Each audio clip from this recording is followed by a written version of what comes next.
നമസ്കാരം. CJP എന്നൊരു കൂട്ടായ്മ 35 ദിവസം ദില്ലിയിലെ ജന്തർ മന്ദറിൽ നടത്തിയ സമരം വിദ്യാഭ്യാസ മന്ത്രി ധർമ്മേന്ദ്ര പ്രധാൻ രാജിവെച്ചതോടെ ഫലം കണ്ടു എന്നാണ് അവകാശവാദം. ധർമ്മേന്ദ്ര പ്രധാന്റെ രാജി ന്യായമാണോ? യഥാർത്ഥത്തിൽ അദ്ദേഹം രാജിവെക്കേണ്ട എന്ത് ധാർമ്മികതയാണുള്ളത്? ചോദ്യപേപ്പർ ചോർച്ചയുടെ ഉത്തരവാദിത്വം ഏറ്റെടുത്ത് ധർമ്മേന്ദ്ര പ്രധാൻ രാജിവെക്കണമെന്ന് പറയുന്ന ഒറ്റയൊരുത്തനും എവിടെ വെച്ച്, എങ്ങനെ, ആര് ചോർത്തി എന്ന് ചോദിച്ചാൽ അതേക്കുറിച്ച് അറിയില്ല. ഒറ്റ കാര്യം മാത്രമാണ് അവർക്കറിയാവുന്നത്: ധർമ്മേന്ദ്ര പ്രധാൻ രാജിവെക്കണം. ഇത് നീതിയാണോ, ന്യായമാണോ? നീറ്റ് പരീക്ഷാ ക്രമക്കേടുമായി ബന്ധപ്പെട്ട് രാജ്യത്ത് രജിസ്റ്റർ ചെയ്തത് 6 FIRകളാണ്. ഒന്ന്, ബീഹാറിലെ പട്ന ശാസ്ത്രി നഗർ കേസ്. പകുതി കരിഞ്ഞ ചോദ്യപേപ്പർ കണ്ടെടുത്തതും പട്നയിലെ ലേൺ ബോയ്സ് ഹോസ്റ്റൽ കേന്ദ്രീകരിച്ച് വിദ്യാർത്ഥികൾക്ക് ഉത്തരങ്ങൾ മനഃപ്പാഠമാക്കിച്ചു നൽകിയതുമായ ആദ്യത്തെ പ്രധാന കേസായിരുന്നു ഇത്. ഇനി രണ്ടാമത്തേത് ജാർഖണ്ഡ് ഹസാരിബാഗ് കേസ്. ഒയാസിസ് സ്കൂളിൽ വെച്ച് പെട്ടിയുടെ ഹിഞ്ചസുകൾ ഇടക്കി മാറ്റി പങ്കജ് കുമാർ എന്ന പ്രതി മൊബൈൽ ഫോണിൽ ചോദ്യപേപ്പറിൻ്റെ ഫോട്ടോ എടുത്ത യഥാർത്ഥ ചോർച്ച കേസായിരുന്നു അത്. ഇനി മൂന്നാമത്തേത് ഗുജറാത്തിലെ ഗോദ്രയിൽ നടന്ന സംഭവം. ജയ് ജലറാം സ്കൂളിൽ വെച്ച് വിദ്യാർത്ഥികളിൽ നിന്ന് പണം വാങ്ങി ഒഴിഞ്ഞ OMR ഷീറ്റുകൾ പരീക്ഷയ്ക്ക് ശേഷം അധ്യാപകർ തന്നെ പൂരിപ്പിച്ചു നൽകാൻ ശ്രമിച്ച കേസായിരുന്നു ഇത്. നാലാമത്തേത് മഹാരാഷ്ട്ര ലാത്തൂർ കേസ്.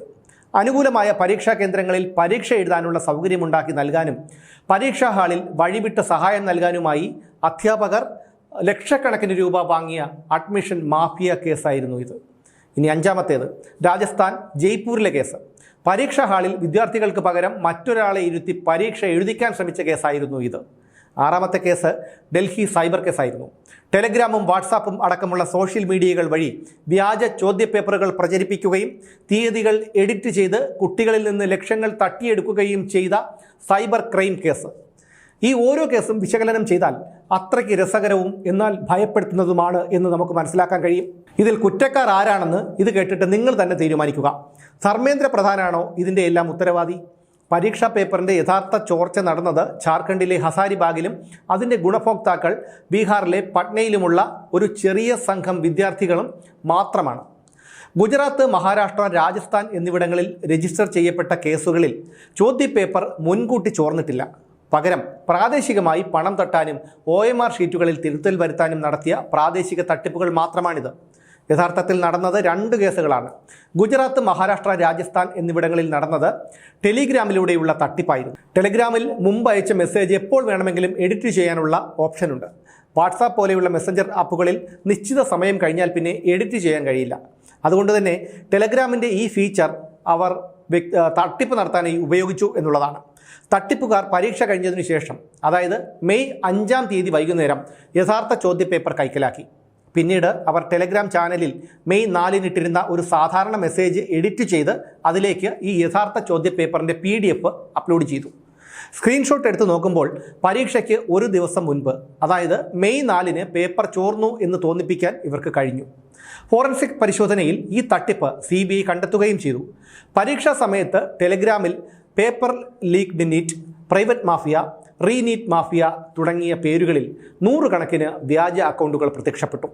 തങ്ങളുടെ കൈവശം യഥാർത്ഥ ചോദ്യപേപ്പർ ഉണ്ടെന്ന് വിശ്വസിപ്പിച്ച് വിദ്യാർത്ഥികളിൽ നിന്നും അവരുടെ രക്ഷിതാക്കളിൽ നിന്നും ആയിരങ്ങൾ തൊട്ട് ലക്ഷക്കണക്കിന് രൂപ വരെ ഇവർ ഓൺലൈനായി വാങ്ങി.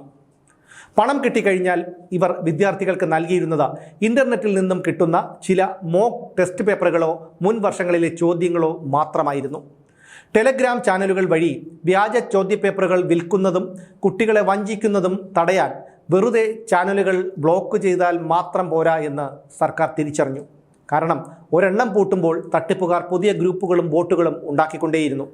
അതുകൊണ്ട് തന്നെ IT ആക്ട് സെക്ഷൻ 69A പ്രകാരം കേന്ദ്ര സർക്കാർ ഇന്ത്യയിൽ ടെലഗ്രാം ആപ്പ് താൽക്കാലികമായി നിരോധിച്ചു. കൂടാതെ ടെലഗ്രാമിൻ്റെ മെസ്സേജ് എഡിറ്റിംഗ് ഫീച്ചർ ഇന്ത്യയിൽ താൽക്കാലികമായി നിർത്തിവെക്കാനും നിർദ്ദേശം നൽകി. അപ്പോൾ യഥാർത്ഥത്തിൽ ഒരു ചോർച്ച ജാർഖണ്ഡിലെ ഒരു സ്കൂളിൽ വെച്ച് നേരിട്ടാണ് നടന്നത്.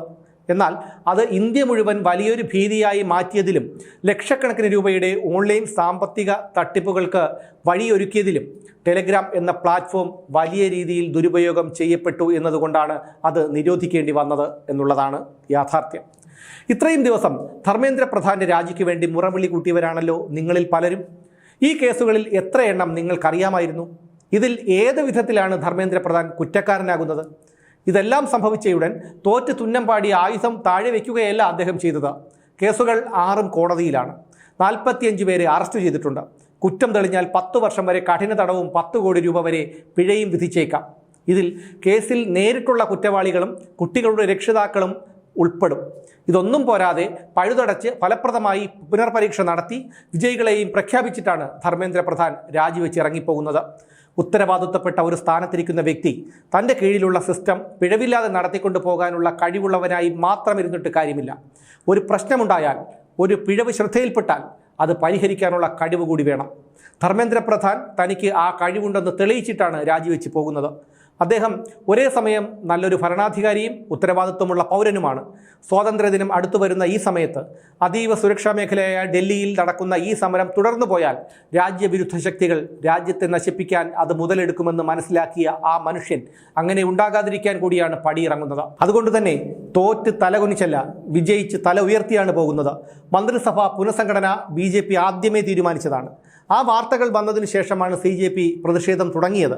അതുകൊണ്ട് തന്നെ ധർമ്മേന്ദ്ര പ്രധാന്റെ സ്ഥാനചലനം BJPയുടെ തോൽവിയായി കാണാനും കഴിയില്ല.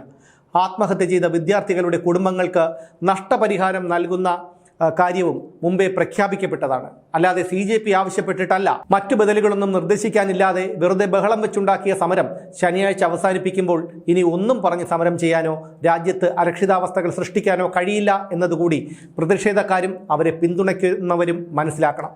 സത്യത്തിൽ BJPയുടെ തലവേദന ഒഴിഞ്ഞു പോകുകയാണ് ചെയ്തത്. അപ്പോൾ ആരാണ് ജയിച്ചത്? CJPയോ BJPയോ? 35 ദിവസം നടന്ന സമരത്തിന് 30-ാം ദിവസം നുഴഞ്ഞുകയറി ന്യൂജൻ ഭാഷയിൽ പറഞ്ഞാൽ പട്ടി ഷോ കാണിച്ച ഭാവി പ്രധാനമന്ത്രി ക്രെഡിറ്റ് അടിക്കാൻ ഇറങ്ങി.